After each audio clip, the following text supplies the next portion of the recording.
नमस्कार। Political pitch पर आप सभी लोगों का स्वागत है। दिल्ली में रेखा राज की शुरुआत हो गई। 8 फरवरी को चुनाव परिणाम आने के बाद दिल्ली में 12 दिन के बाद दिल्ली को नया मुख्यमंत्री मिला।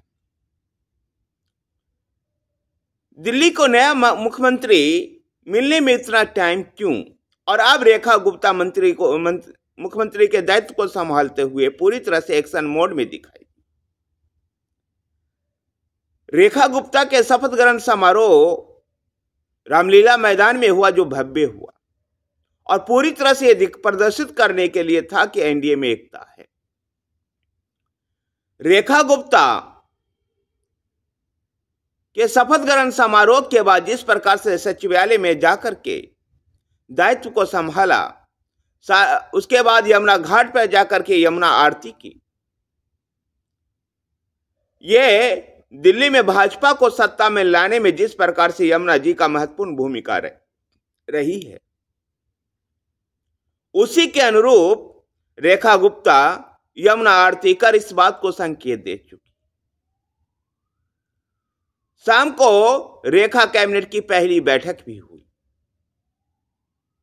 वैसे भी रेखा गुप्ता सरकार को, दिल्ली की रेखा सरकार को कई अहम फैसले लेने हैं, जिनके वादे करके वो सत्ता में आई हैं, जिसके वादे करके भाजपा सत्ता में आई है, वो सभी फैसले जल्द लेने होंगे रेखा सरकार को।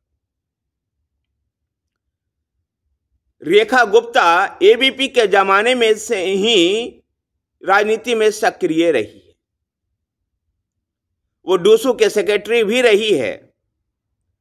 दिल्ली यूनिवर्सिटी के दौलत राम कॉलेज से पढ़ाई करने के बाद चौधरी चरण सिंह यूनिवर्सिटी मेरठ से लॉ की है।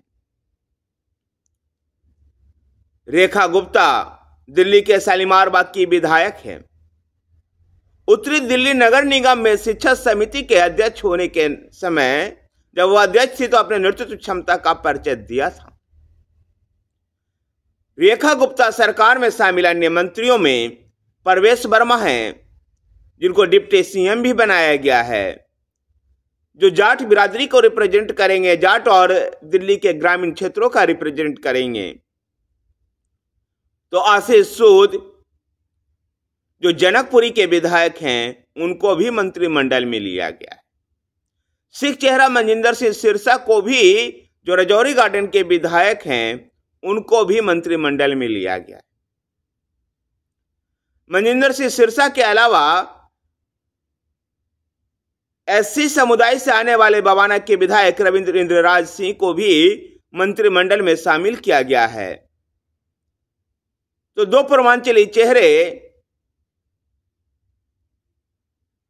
कपिल मिश्रा और पंकज कुमार सिंह को भी मंत्रिमंडल में लिया गया है। इस प्रकार से दिल्ली के मंत्रिमंडल में हर लोकसभा क्षेत्र से प्रतिनिधित्व मिला और हर जातीय समुदाय को साधने का प्रयास किया। अब रेखा सरकार दिल्ली में एक्शन में दिखाई दे रही और दिल्ली को इस तरह का एक्शन भी चाहिए। लेकिन इन सब के बीच में एक सवाल उत्पन्न होता है कि आखिर रेखा गुप्ता को क्यों चयन किया गया और चयन में इतना समय क्यों लगा? वैसे भाजपा का यह पैटर्न रहा है, पिछले कई राज्यों के विधानसभा चुनाव में भी 8-10 दिन टाइम लगा है। लेकिन आखिर क्यों? विधानसभा चुनाव जीतने के बाद दिल्ली प्रदेश के भाजपा के नेता जोश में थे और कई नेताओं के अंदर यह अभिमान था कि उनकी वजह से ये जीत हुई है। इस जोश को ठंडा करने में, नेताओं को समझाने बुझाने में यह समय लगा। और सबसे बड़ी बात, जिस प्रकार से जाट, पूर्वांचली, पंजाबी, वैसे समुदाय की चर्चा चल रही थी, इन सब की काट भाजपा ने एक महिला चेहरा को आगे रख करके दिया है।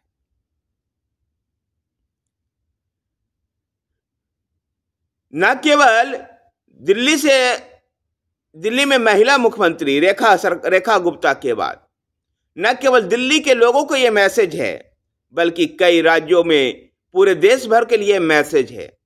वर्तमान समय में देश की दूसरी महिला मुख्यमंत्री है ये। इस समय जो कार्यरत मुख्यमंत्री है वो ममता बनर्जी और उसके बाद रेखा गुप्ता दूसरी महिला मुख्यमंत्री।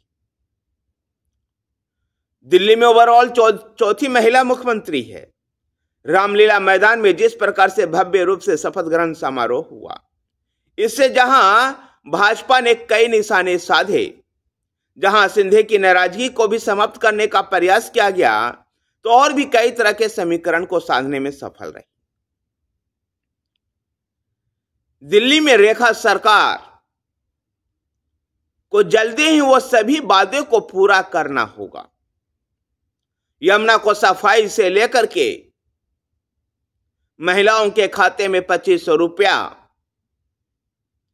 केजी से लेकर पीजी तक की पढ़ाई, टूटी हुई सड़कों को सही करना, जल बोर्ड के पानी को स्वच्छ रखना, ये सभी ऐसे वादे हैं जो जल्दी ही पूरा करना होगा। इन मंत्रिमंडल में के सदस्यों को जिनको शामिल किया गया, इनके अलावा भी विजेंद्र गुप्ता को संभवतः विधानसभा का अध्यक्ष बनाया जाएगा और मोहन सिंह बिष्ट जो करावल नगर से चुनाव लड़ते थे, लेकिन इस बार कपिल मिश्रा को करावल नगर से चुनाव लड़वाने की वजह से मुस्तफाबाद भेजा गया और उनको मोहन सिंह बिष्ट को डिप्टी स्पीकर बनाया जाएगा दिल्ली विधानसभा में। देखना दिलचस्प होगा कि रेखा सरकार किस त्वरित तत्परता के साथ काम को करती है। रेखा सरकार जिस प्रकार से एक्शन मोड में दिखाई दे रही है, निश्चित रूप से एक विकसित दिल्ली, विकसित भारत की एक विकसित राजधानी दिल्ली बनाने को लेकर दृढ़ संकल्पित है। इसके साथ ही पूरे एनसीआर में भाजपा की सरकार हो गई है। एनसीआर में शामिल राज्य राजस्थान, हरियाणा, उत्तर प्रदेश, इन सभी जगह पर भाजपा की सरकार है। अब ऐसी उम्मीद की जानी चाहिए कि पूरे एनसीआर का डेवलपमेंट सही ढंग से होगा और सभी पूरे एनसीआर का जो डेवलपमेंट है, जो विकास का खाका है, वो एक बेहतर मैनेजमेंट के साथ होगा और इसमें अब राजनीति बाधा नहीं बन पाएगी।